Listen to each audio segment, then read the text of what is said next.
तो देखो यार, आज थोड़ा थक गया हूँ, इसलिए बैठ के बात कर रहा हूँ। वही रात का सीन, वही डाउन डाउन सी फीलिंग, कुछ नया हो नहीं रहा है। पर लाइफ जो है ना, वो मज़े दिला देती है कभी कभी। बताता हूँ कैसे।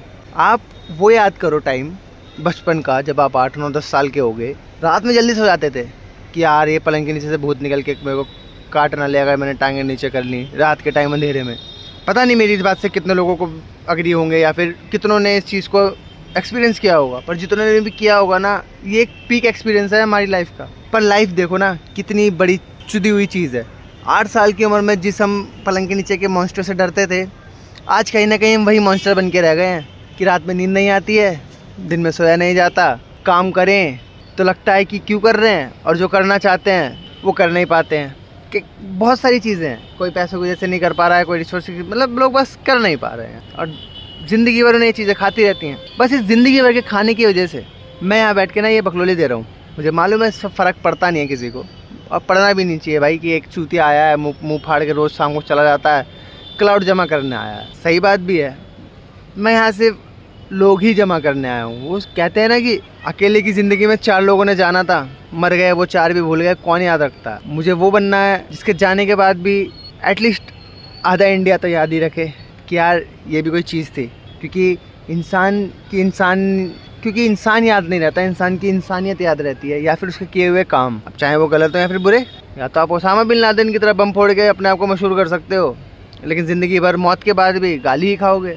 या फिर कोई एक ऐसा इंसान जिसने ज़िंदगी भर सबकी मदद की हो, रतन टाटा जैसे लोग, रतन सर जैसे लोग। रेस्पेक्ट है मेरे लिए ना, मतलब रेस्पेक्ट है मुझे उनकी।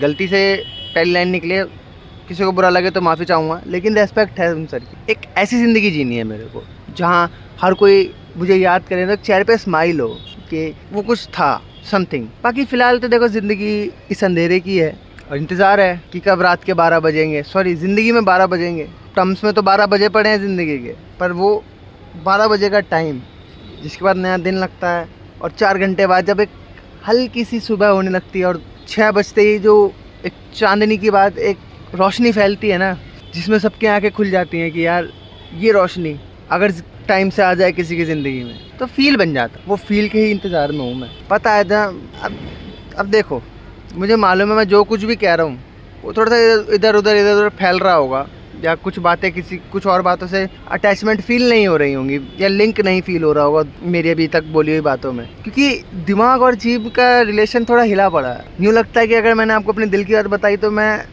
बैठे बैठे रो दूंगा, लेकिन वही बात है ना, बचपन से सीखा है लड़के रोते नहीं। इसलिए यहाँ बैठा हूँ मैं, हंसते हुए बोलता हूँ कि आज, इसलिए यहाँ बैठा हुआ हूँ और हंसते हुए बताता हूँ कि आज की वीडियो में बस इतना ही। और बाकी कमेंट सेक्शन खुला हुआ है भाई, कमेंट करो, चाहे अच्छी बात करो या गाली करो, मैं दोनों के लिए तैयार हूँ। बाकी जैसे इतना ही कहना चाहूँगा कि मुझसे मेरी वीडियो से इतना प्यार मत कर लेना कि मेरे झूठ से भी प्यार हो जाए।